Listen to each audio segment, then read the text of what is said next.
तर hi hello नमस्कार, स्वागत आहे तुमचं माझ्या पुन्हा एका नवीन व्हिडिओमध्ये आणि आपल्या यूट्यूब चॅनलमध्ये, ज्याचं नाव आहे कल्पना लाईफस्टाईल. तर गुड मॉर्निंग सगळ्यांना. तर इथंशी वाजले होते 12. तर 12 वाजता चालला होता आमचा नाश्ता, कारण आज घरीच होते सर्वजण. त्याच्यामुळं नाश्त्याला उशीर झाला. नाश्त्याला उशीर याच्यामुळे झाला कारण सकाळी सर्वच उशिरा उठले.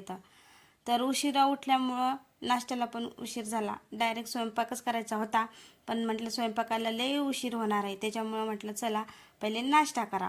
तर नाश्त्यासाठी तशी घेतले होते मी पोहे. तर थोडेसेच बनवायचे होते, कारण जास्त काही नव्हतो. आम्ही चौघजणच होतो, नाही तिघच जण होतो नाश्ता करण्यासाठी. त्याच्यामुळे एवढे पोहे घेतले, भिजू घातले. म्हटलं थोडासा एकदा पोटभर नाश्ता खाल्ला की मग स्वयंपाक केला तरी जेवण करू वाटत नाही. तर इथंशी मी पोहे बाजूला ठेवले भिजवून. आणि इथंशी पोह्यासाठी जे जे लागते ना, कांदा, टमाटर, सांबार, हे तशी मी कापून घेत होती.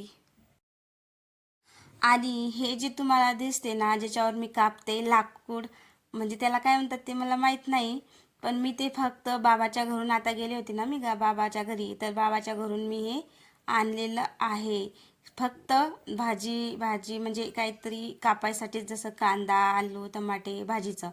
कारण भाजी कापायची असली मला की ते मोठा पाटच घ्यावा लागत होता, जे हॉटेलसाठी कांदे मिरची कापतात तोच. कारण म्हणजे पावशी वगैरे पण आहे, इळी वगैरे, ती ते मी कापतच नाही.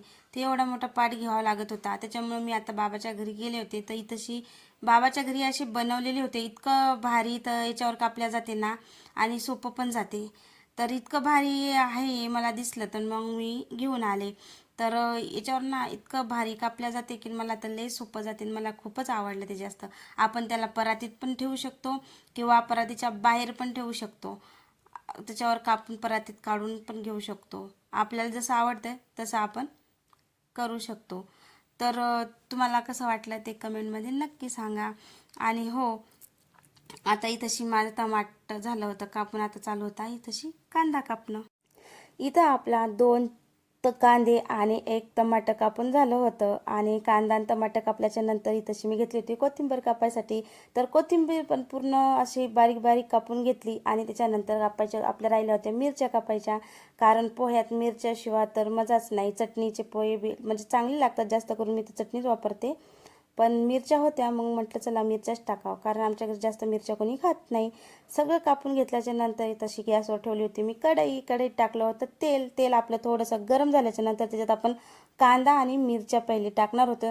आणि थोडं त्याला पकू देणार होतं, म्हणजे थोडंसं. नंतर आपण त्यात टमाटे टाकणार होतो. आपल्या कांदा आणि मिरच्या अशा थोड्याशा शिजल्या होत्या, म्हणजे टमाटरला त्याच्यासोबतच टाकलं ना तर टमाटर लगेच गाळ होते. त्याच्यामुळं थोडासा कांदा आणि मिरच्या भाजू दिल्या तेलामध्ये, आणि त्याच्यानंतर इथंशी टमाटर टाकलं. बघा, टमाटर कसं आहे, नरम असते तर ते लवकरच शिजते. त्याच्यामुळं 5-10 मिनिटांनं कांदा आणि मिरच्या जरा चांगल्या भाजल्या तेलात, परतल्या की नंतर टमाटर टाकायचं. इथं टमाटर पण टाकून घेतलं होतं. टमाटर आणि हे कांदा आणि चांगलं चांगलं पकस्तोर, चांगलं शिजस्तोर ना, इथंशी मी पोह्यामध्ये हळद, मीठ हे टाकून घेतलं. म्हणजे मी कधी माझ्या मनावर असते, ते तेलात पण टाकते मी हळद मीठ, नाही तर मग पोह्यात पण टाकते. पण पोह्यात टाकलं ना तर सगळ्याकडं म्हणजे मिक्स पण होते. त्याच्यामुळं मी पोह्यातच टाकते जास्त करून. एखाद्या वेळेस जर आठवण नसली तरच मी टाकत असते तेलामध्ये. तरी तशी हळद मीठ टाकून असं चांगलं त्या पोह्याला मिक्स करून घेतलं.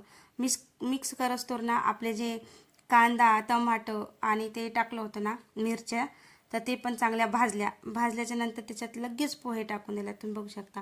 आणि थोडासा ना कढीपत्ता पण होता, ते कढीपत्ता पण टाकला. कढीपत्त्याने पण खूप भारी टेस्ट येते. त्याच्यामुळं सांबार त्यात टाकलेला आहे, कांदा, टमाटर, सांबार आणि मिरच्या, मोहऱ्या, जिरं ते नाही टाकलं, ते स्किप केलं.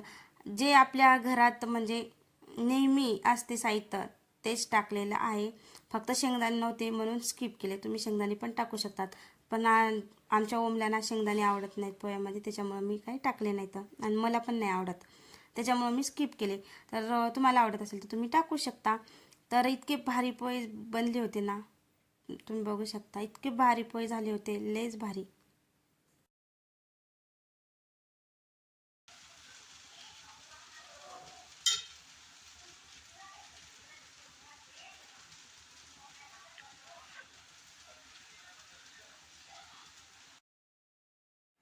तर इथं आपले पोहे बनवून तयार होते. तर तुम्ही तशी पाहू शकता किती भारी पोहे बनले होते. जेवढे भारी ते दिसत होते ना तेवढेच भारी ते खायला पण टेस्टी लागत होते. तर तुम्ही इथं बघू शकता गरम गरम मी 2 प्लेटी घेतली आणि त्या प्लेटीमध्ये गरम गरम पोहे काढून घेतले. तर बघा एवढे टेस्टी झाले होते, एवढे भारी लागत होते ना खायला.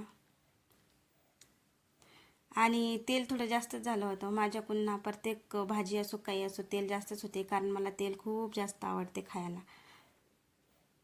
तरी तशी तुम्ही बघू शकता 2 प्लेटी घेतल्या आणि त्याच्यावर लिंबू, कांदा हे पण कापलं. पण कांदा त्याच्यासोबत आवडत नाही मला, त्याच्यामुळं कांदा नाही घेतला मी. ज्याला वाटला तर ते सांगते, मग मी त्यांना देते. तर पण लिंबू सर्वांनाच आवडते. तरी तशी मी लिंबू कापलं आणि दोघांच्या 2 प्लेट. तर मग इथंशी झालेला आहे माझा नाश्ता तयार आणि मी देत आहे गरम गरम नाश्ता त्यांना करण्यासाठी. तर ते नाश्ता करत आहे. तर मित्रांनो मी पण नाश्ता करत आहे, तर या तुम्ही पण नाश्ता करायला. आणि हो, आजचा हा छोटासा व्हिडिओ तुमच्यासाठी बनवला होता पोह्याचा. तर हा मला कसा वाटला ते कमेंटमध्ये नक्की सांगा. आणि हो, आवडल्या चॅनलला सबस्क्राईब करा आणि व्हिडिओला लाईक करा आणि कमेंट करून नक्की सांगा कसा वाटला.